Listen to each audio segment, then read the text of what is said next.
Good morning दोस्त। जो हम लोग अगला जो टारगेट लगाए थे एक सप्ताह में हम लोग जो जो चैप्टर कवर करने वाले हैं, जो ये आपके बोर्ड में दिखाई पड़ रहा है, राज्य व्यवस्था से संबंधित हम लोग 6 चैप्टर है, उसको हम लोग एक सप्ताह में क्लियर करेंगे। तो सबसे पहले जो राज्य व्यवस्था में जो चैप्टर आती है वो सबसे पहले होगा भारत की संविधान सभा की उत्पत्ति। भारतीय संविधान की उत्पत्ति कैसे हुआ था, इससे संबंधित हम लोग पूरा डीप से पढ़ेंगे। और आपको विशेष बात है कि आपको अपना स्टडी बुक से मजबूत से पढ़ाई करना है। और इसके साथ साथ हम भी आपका एक वीडियो भेजते रहेंगे भारतीय संविधान की उत्पत्ति से संबंधित, कैसे हमारे संविधान की उत्पत्ति हुआ था।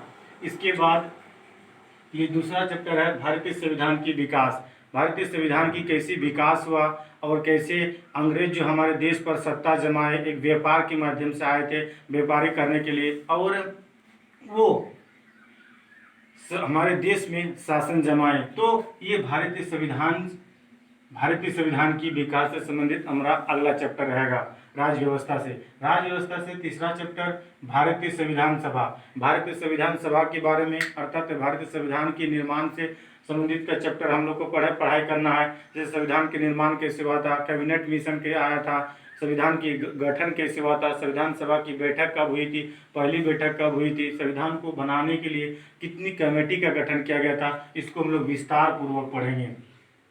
ठीक है दोस्तों, अगला जो राज्य व्यवस्था का चौथा चैप्टर है भारतीय संविधान सभा की प्रस्तावना। भारतीय संविधान सभा की प्रस्तावना, जिसको उद्देशिका भी कहा जाता है, इसके बारे में हम लोग को पढ़ाई करना है। जैसे हमारे भारत की पूरी जितनी विधि है, जितनी सारी जो है, ये सारी व्यवस्था को हमारी प्रस्तावना में उल्लेख किया गया है। अगला चैप्टर हम लोग पढ़ाई करेंगे हम लोग भारतीय संविधान की विदेशी स्रोत।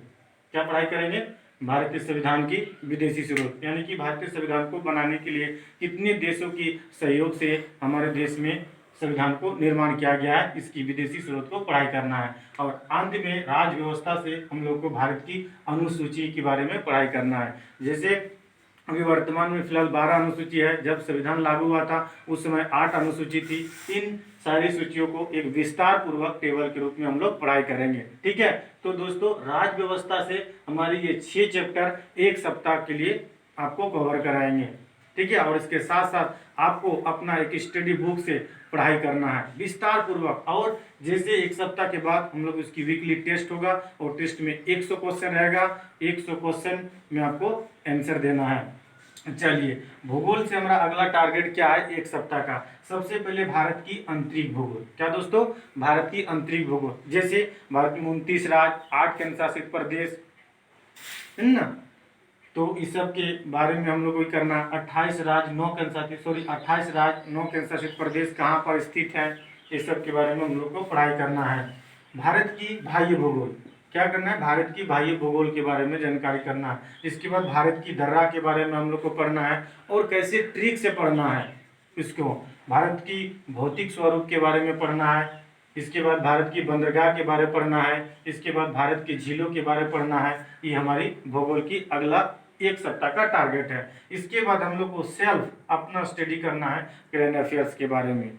ठीक है दोस्तों, तो हम बताना चाहेंगे कि मेरा ये एक सप्ताह का टारगेट है। इसके बाद एक सप्ताह के बाद जो एग्जाम होगा तो उसमें 45 क्वेश्चन जो होगा वो राज्य व्यवस्था से होगा, और 45 क्वेश्चन जो होगा वो भूगोल से होगा, और 10 क्वेश्चन जो होगा वो करंट अफेयर से होगा। यानी कि टोटल आपका कितना क्वेश्चन रहेगा? 100 क्वेश्चन रहेगा। ठीक, अब दोस्तों से मेरा आग्रह है, अनुरोध है कि आप लोग अपना अपना माई एजुकेशन पार्क, यानी कि एक शिक्षा अपना घर में संस्थान खोलना है, और उसमें अच्छा से अध्ययन करना है, और हम लोग को अपना अपना मुकाम तक पहुंचना है। यही मेरा उद्देश्य है, और हम लोगों का यही उद्देश्य है। ठीक है दोस्तों, तो आप लोग ये सब जो चैप्टर है इस सबको कवर करना है, और उसके साथ साथ से मेरा एक एक वीडियो जैसे भारतीय संविधान की उत्पत्ति, भारतीय संविधान की विकास, भारतीय संविधान सभा, इस सब के वीडियो आएंगे।